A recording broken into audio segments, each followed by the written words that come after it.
محترم صدر، مہمان خصوصی، معزز اساتذہ اور میرے ساتھیوں، السلام علیکم۔ دل سے نکلے گی نہ مر کر بھی وطن کی الفت، دل سے نکلے گی نہ مر کر بھی وطن کی الفت، میری مٹی سے خوشبوئیں وفا آئے گی۔ ہر سال کی طرح اس سال بھی ہمارے اسکول میں یوم آزادی کا جشن بڑے ہی جوش و خروش کے ساتھ منایا جا رہا ہے۔ آج ہمارے ملک کی آزادی کا 73واں جشن ہے۔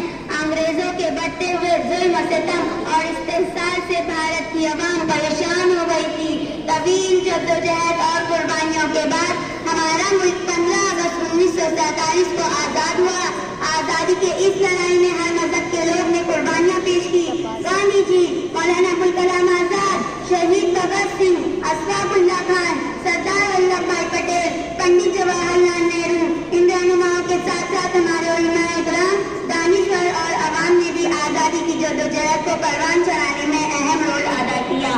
بہے خون میرا چمن کے لیے، بہے خون میرا چمن کے لیے، میری جان جائے وطن کے لیے، میرا دل جگر میری جان بھی، میرا دل جگر میری جان بھی ہے قربان غم و چمن کے لیے۔ آج ہم خوشی کے اس موقع پر ان عظیم رہنماؤں شہیدوں کو یاد کرتے ہیں جنہوں نے ہمارے ملک ہندوستان کے لیے جان کی قربانیاں دی، ڈنڈے لاٹھی گائے، کئی بار جیل گئے اور اپنا سب کچھ اس دیش کی آزادی میں نچھاور کر دیا۔ اس لیے ہم تمام ہستیوں کو خراج تحسین پیش کرتے ہیں۔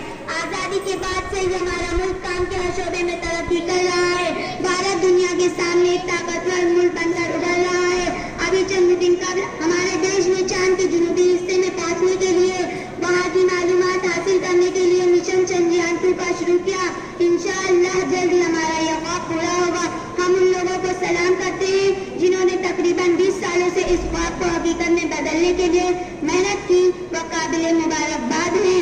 آزادی کے ایک طرف جہاں ہمارا ملک چاند پر پہنچ کر اپنی ترقی کے ثبوت دے رہا ہے، وہیں دوسری طرف پبلک کے ذریعے کسی ایک شخص کو پیٹ پیٹ کر مار ڈالنا، عورتوں اور بچوں کے ساتھ ہونے والے ظلم ستم دنیا بھر میں ہمارے ملک کو بدنام کر رہی ہے۔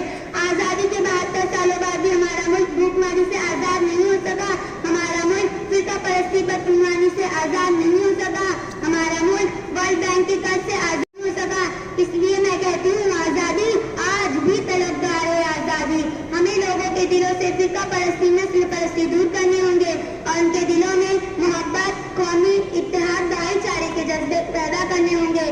اس طرح وہ دن دور نہیں جب ہمارا ملک ایک عالمی طاقت بن کر ابھرے گا۔